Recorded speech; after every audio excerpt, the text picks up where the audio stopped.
धर्म प्रोजित कैतवोत्र परमो निर्मत्सराणां सताम् वैद्यं वास्तवमत्र वस्तु शिवदं तापत्रयोन्मूलनम् श्रीमद्भागवते महामुनिकृते किं वा परेरीश्वरः सद्यो हृद्यवरुध्यते कृतभिः शुश्रूषुभिस्तत्क्षणात्। बहुत सावधानी से सुनिएगा। विषय, अधिकारी, संबंध और प्रयोजन, चार बातें। सबसे पहला, भागवत जी का विषय क्या है? आप लोग कथा सुनने के लिए आए हैं। कई लोग जबलपुर से इतनी दूर से आ रहे हैं, कई लोग और दूर दूर से आ रहे हैं। यहाँ अमरपुर नाम है गांव का, अमरपुर। यहाँ पर पवई धाम हनुमान जी के चरणों में, ये आपको हम सत्य बता रहे हैं, बड़े बड़े आनंद में आप लोग कथा सुन रहे हैं। शहरों में कथा होती है तो फिर स्थिति ऐसी होती है कि कहाँ बैठे हैं, कहाँ सुन रहे हैं, ऐसे इतनी भीड़ हो जाती है। लेकिन यहाँ पर आप लोग बड़े आनंद से बैठ के सुन पा रहे हो, ऐसा लग रहा है 1 to 1 बात हो रही है। तो ये सौभाग्य है कि ऐसी जगह पर आप कथा सुन पा रहे हो।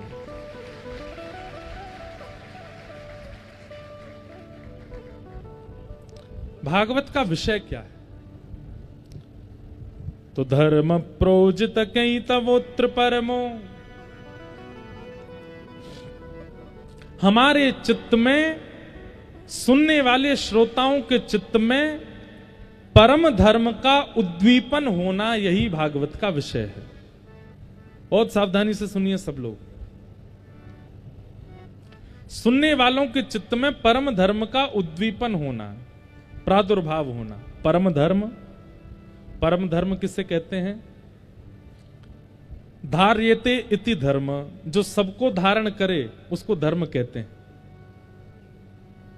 हमारी ऐसी कोई क्रिया, हमारा ऐसा कोई विचार, हमारा ऐसा कोई कर्म जिससे सब संभल जाएं, उसको धर्म कहते हैं। लेकिन हमारी ऐसी कोई क्रिया जिससे मैं तो संभल गया, मेरा परिवार तो संभल गया, लेकिन बाकी सब बिखर गए, वो अधर्म है। जैसे पात्र होता ना, कटोरा, कटोरी, थाली, वही है धर्म का स्वरूप। उसमें रोटी भी आ जाओ संभाल लेते हैं, दाल डाल दो, सब्जी डाल दो, लड्डू डाल दो, गुड़ डाल दो, मिर्च डाल दो, सलाद डाल दो, सबको थाली संभाल लेती है। और जितनी विकसित होगी उतनी सामग्री डाल दो, सब संभाल लेगी, किसी को भी फैलने नहीं देती। यही है धर्म का स्वरूप। हम अपने जीवन का ऐसा निर्माण करें कि हम सबको संभालने में सक्षम हों, सबको धारण करने में सक्षम हों। हमारी ऐसी क्रियाएं हों, ऐसी विचारधाराएं हों, ऐसे कर्म हों जिससे सब समझ जाएं, वो धर्म है। और परम धर्म क्या है जिसके लिए यहां भागवत जी कह रही हैं? परम धर्म किसे कहते हैं? स्वयं ऐसी क्रिया करना जिससे सब समझ जाएं, ये धर्म है। पर स्वयं करते हुए औरों को भी प्रेरित करना, ये परम धर्म है। इसको परम धर्म कहते हैं। जैसे कि सूरदास जी ने अपना कल्याण तो किया, लेकिन सूर सागर ग्रंथ लिख करके गए, उसके माध्यम से आज तक कितनों का कल्याण हो रहा है, ये परम धर्म है। मीराबाई अपना कल्याण तो किया, लेकिन अपने कल्याण के साथ साथ ऐसा निर्माण करके गई मीराबाई पद पदावलियों का, उससे आज तक हम सबका कल्याण हो रहा। गोस्वामी तुलसीदास जी अपना कल्याण तो किया, लेकिन मानस जी की रचना करके पूरे विश्व को मानस जी प्रदान करके सबका कल्याण कर गए। ये परम धर्म है। समझ में आ रही है बात कि यूं ही ताली बजा रहे हो? हवाई जहाज में जब बैठते हैं ना, तो जो हवाई जहाज की एयर होस्टेस होती हैं वो कहती हैं आपातकालीन स्थिति में विमान में हवा की प्रेशर कम होने पर अपने आप मास्क ऊपर से लटक जाएंगे। यात्रियों से निवेदन, पहले अपना मास्क पहने, फिर अपने बगल वाले का मास्क पहना में। यही है परम धर्म। कथाएं सुनकर के, भक्ति मार्ग में आकर के, धर्म के मार्ग पर आकर के पहले स्वयं को धर्मावली बनावें और उसके बाद जिससे मिलें प्रयास करें कि उसके चित्त में भी भक्ति मार्ग, धर्म मार्ग प्रकट हो। आद्य गुरु शंकराचार्य जी ने क्या किया? यही तो किया। और केवल 31-32 वर्ष की आयु में सब कर दिया, ज्यादा समय नहीं लगा आद्य गुरु शंकराचार्य जी को। तो भागवत जी का विषय क्या है? परम धर्म चित्त में प्रकट करना। अपने कल्याण की स्थिति तो आप सबकी हो, लेकिन अपने कल्याण के साथ साथ यह भी विचार करें, हम जिससे मिलते हैं, हम जिससे बात करते हैं, जिसके संपर्क में आते हैं, उसके चित्त में भी परम धर्म प्रकट हो। एक बात बोलें, हमसे तो ये काम बन जाता अपने आप ही। अभी ऐसा हो चुका है कि हम कहीं भी जाते हैं, हवाई जहाज में जाएं, ट्रेन में जाएं, तो 5-6 लोग अगर मिले हैं ना, तो उनमें से 3 लोग तो जय श्री कृष्ण राधे राधे बोलते ही मिलेंगे। अरे हवाई जहाज में एयर होस्टेस वेलकम बोलती ही नहीं है, अब तो राधे राधे ही बोलती हैं। देख के महाराज जी राधे राधे, आप राधे राधे करके स्वागत करती हैं। और अब तो सब जानने लग गए, पहचान जाते हैं सब जगह। औरों को तो पैसा दे करके भोजन देते हैं, हमको तो फ्री में ही सेब, अनार, केला दे जाते हैं। बोलो महाराज जी आप तो प्रेम से पाओ। तो परम धर्म का मतलब क्या है? जैसा देश वैसा वेश नहीं, जैसे हम वैसे सब हो जाएं, ये परम धर्म है। कई बार ऐसा होता है कि धर्म का पालन करने वाले लोग कई बार स्थिति परिस्थिति देख करके अपना तिलक मिटा देते हैं, अपनी कंठी माला उतार देते हैं। क्यों? वहां पर अलाउ नहीं है, वहां के लोग स्वीकार नहीं करते। तो ऐसे स्थान को आप कैसे स्वीकार कर सकते हो जहां पर आपकी भक्ति स्वीकार ना की जा रही हो?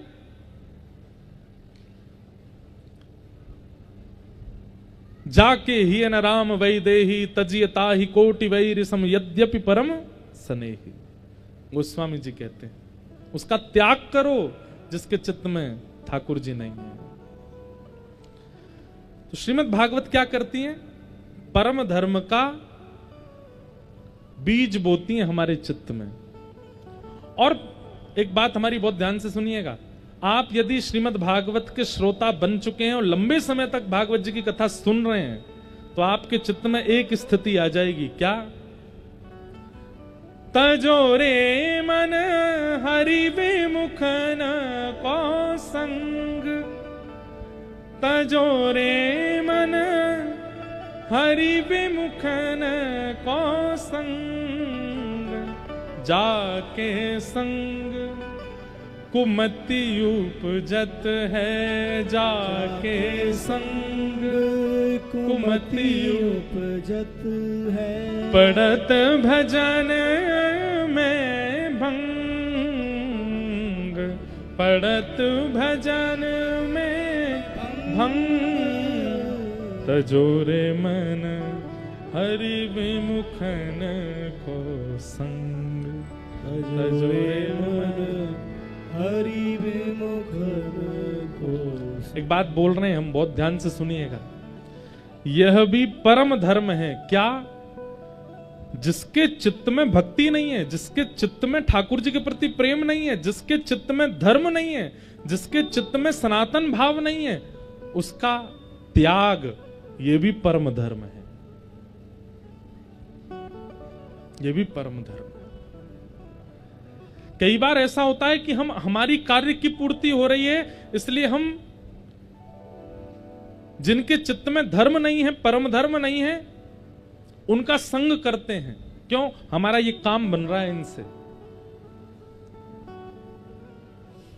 हमारी बात मान लीजिए, एक काम बनेगा उससे, लेकिन अगर ठाकुर जी नाराज हो गए ना, तो सबरे काम बिगड़ जाएंगे। एक तो बन जाएगा, बाकी के सबरे बिगड़ जाएंगे। मीराबाई कहती हैं इस बात को। जब मीराबाई ठाकुर जी का बहुत भजन करती थी, तो उनको सब समझाते थे कि ए मीरा, तू क्यों गाती है, भगवान का नाम मत गाया कर। तुझे पता है कि राजा को गुस्सा आता है, तेरा देवर जो राजा बन गया है वो तेरे ऊपर कोई ना कोई आक्षेप करता है, कभी विष भेजता, कभी कोई, उसको अच्छा नहीं लगता, तो तुम क्यों गाती हो हरि का नाम। तो मीरा भाई एक बहुत अच्छी बात कहती हैं,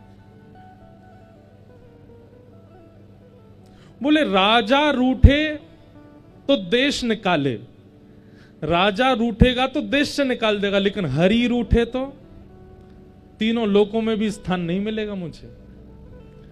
राजा रूठ करके ज्यादा से ज्यादा अपने जहां तक उसका शासन है वहां से बाहर कर देगा मुझे, लेकिन हरि, ये पूरा ब्रह्मांड तो हरि का है, यदि वो मुझसे रूठ गए तो अरे नरक में भी स्थान नहीं मिलेगा अगर ठाकुर जी रूठ गए तो। इसलिए कई बार हम लोग अपने कार्य के लोभ में ऐसे लोगों का भी संग करते हैं जो विधर्मी हैं, और उसके पीछे लोभ क्या होता है हमारा, इनसे हमारा एक काम बन रहा है। नहीं,